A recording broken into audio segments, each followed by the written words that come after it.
Hello കൂട്ടുകാരെ, എല്ലാവർക്കും സുഖം തന്നെയല്ലേ? കുറെ കാലമായല്ലേ നമ്മൾ കണ്ടിട്ട്. അപ്പോഴേ എല്ലാ കൂട്ടുകാരും സ്കൂളിൽ പോയി തുടങ്ങിയോ?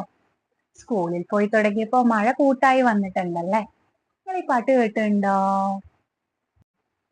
തുള്ളിപ്പാഞ്ഞു വരുന്ന മഴ, തുള്ളിക്കൊരു കുടമെന്ന മഴ, കൊള്ളാമീ മഴ കൊള്ളരുതീ മഴ, കൊള്ളാം കൊള്ളാം പെയ്യട്ടെ.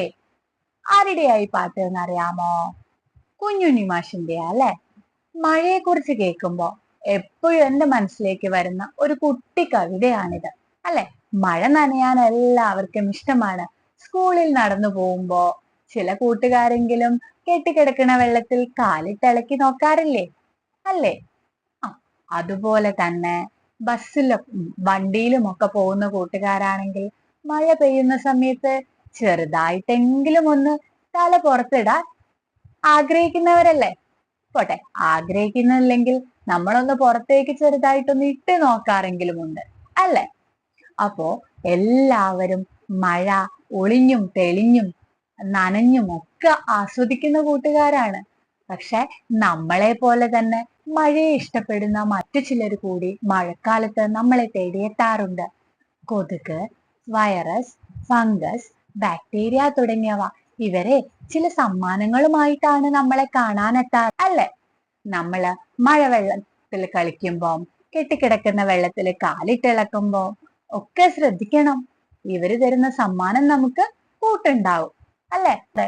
പനി, ജലദോഷം, ചുമ തുടങ്ങിയവ നമുക്കൊക്കെ ഒരു മഴക്കാലത്ത് ഒരു തുമ്മല് പോട്ടെ ഒന്ന് ഒന്ന് വലിക്കാത്തവരായിട്ട് നമ്മളെ കൂട്ടത്തിൽ ആരുമില്ല അല്ലെ? അല്ലെങ്കിൽ ഒരു മഴക്കാലമെങ്കിലും പനിച്ചു കിടക്കാതെ കടന്നു പോവാത്ത ഒരാള് പോലും നമ്മുടെ കൂട്ടത്തിലില്ല. ആരോഗ്യത്തോടെ സ്കൂളിൽ പോവാൻ പറ്റുമോ? ഇല്ല.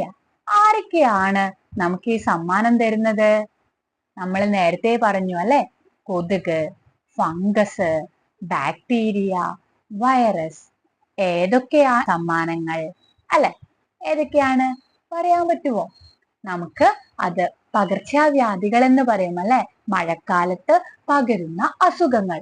ജലത്തിലൂടെ പകരുന്നവയുണ്ട്, കൊതുക് പരത്തുന്നവയുണ്ട് അല്ലെ? ഏതൊക്കെയാണ് കൊതുക് പരത്തുന്നത്? നമുക്ക് ഏറ്റവും കൂടുതൽ പരിചയം കൊതുക് പരത്തുന്ന അസുഖങ്ങളല്ലേ? ഏതൊക്കെയാണ്? ചിക്കൻ ഗുനിയ, ഡെങ്കിപ്പനി, മലമ്പനി തുടങ്ങിയവ അല്ലെ? അതുപോലെ വേറെയും ഉണ്ട് കേട്ടോ. നമുക്ക് സുപരിചിതമായ പേരുകളാണ് ഇവ. ഇതുപോലെ തന്നെ ജലത്തിൽ കൂടി പകരുന്ന അസുഖങ്ങളുമുണ്ട്. ജലത്തിൽ കൂടി പകരുന്ന അസുഖങ്ങൾ ആരൊക്കെയാണ് പരത്തുന്നത്? നമ്മൾ നേരത്തെ പറഞ്ഞ നമുക്ക് കണ്ണിൽ കാണാൻ പറ്റാത്ത ഇത്തിരി കുഞ്ഞന്മാരായ ഫംഗസ്, വൈറസ്, ബാക്ടീരിയ തുടങ്ങിയവ. ഏതൊക്കെയാണവ? കോളറ, വയറിളക്കം തുടങ്ങിയ അസുഖങ്ങൾ അല്ലെ? ഇവ ജലത്തിൽ കൂടി പകരുന്നവയാണ്. നമുക്ക് ഇവയിൽ നിന്ന് എങ്ങനെ രക്ഷ നേടാം? അതിന് ചില മുൻകരുതലുകൾ എടുത്താൽ മതി അല്ലെ? മഴക്കാലം നമുക്ക് ആരോഗ്യത്തോടു കൂടി ആസ്വദിക്കാം.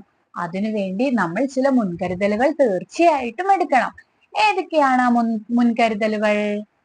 ഒന്നാമത്തത് നമുക്ക് പറയാമല്ലേ? നമ്മളെ ശരീരത്തിന് ആവശ്യമായ ജലാംശം നിലനിർത്തുക.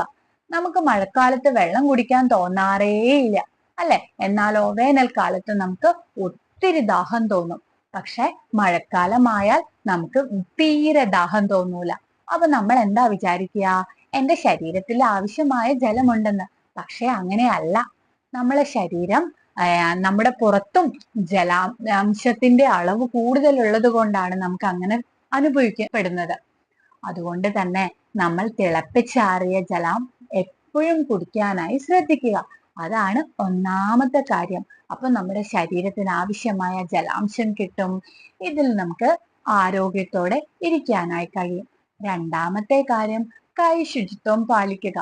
കൈ ശുചിത്വത്തിന്റെ കാര്യം നമ്മൾ കൊറോണ കാലത്ത് ഒരുപാട് അനുഭവിച്ചറിഞ്ഞതാണല്ലേ?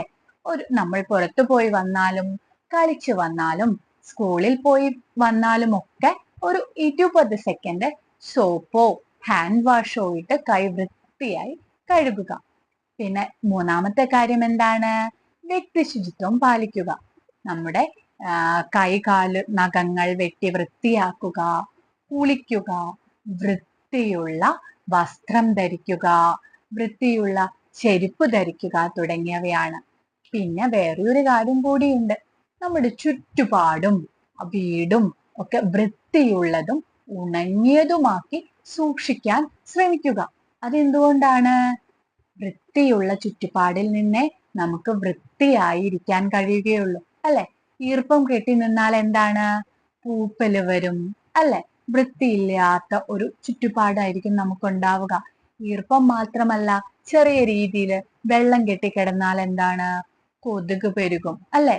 ജലത്തിൽ കൂടി പകരുന്ന അസുഖങ്ങളും നമുക്ക് വരും.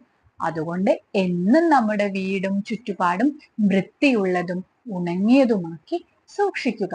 ഇത്തരത്തിലുള്ള കാര്യങ്ങളൊക്കെ ശ്രദ്ധിച്ചാൽ തന്നെ നമുക്ക് ഒരു പരിധി വരെയൊക്കെ മഴക്കാല രോഗങ്ങളിൽ നിന്നും രക്ഷ നേടാനായി സാധിക്കും. അപ്പോഴേ അതിനുവേണ്ടി നമുക്ക് എല്ലാവർക്കും കൂട്ടത്തോടെ പരിശ്രമിക്കാം. ആരോഗ്യമുള്ള ശരീരത്തിൽ മാത്രമേ എന്താണ്? ആരോഗ്യമുള്ള മനസ്സുണ്ടാവുകയുള്ളൂ. നമുക്ക് ആരോഗ്യത്തോടെ ഈ മഴക്കാലത്തെ ആസ്വദിക്കാനായി സാധിക്കുകയുള്ളൂ. ആരോഗ്യത്തോടെ കൂട്ടുകാരുടെ കൂടെ കളിക്കാനായി സാധിക്കുകയുള്ളൂ. അതുകൊണ്ട് എല്ലാവരും മഴക്കാല രോഗങ്ങളിൽ നിന്നും ആവശ്യമായ മുൻകരുതലുകൾ എടുക്കുക. അപ്പോൾ മറ്റൊരു വീഡിയോയുമായി വരുന്നത് വരെ എല്ലാ കൂട്ടുകാർക്കും ടാറ്റാ.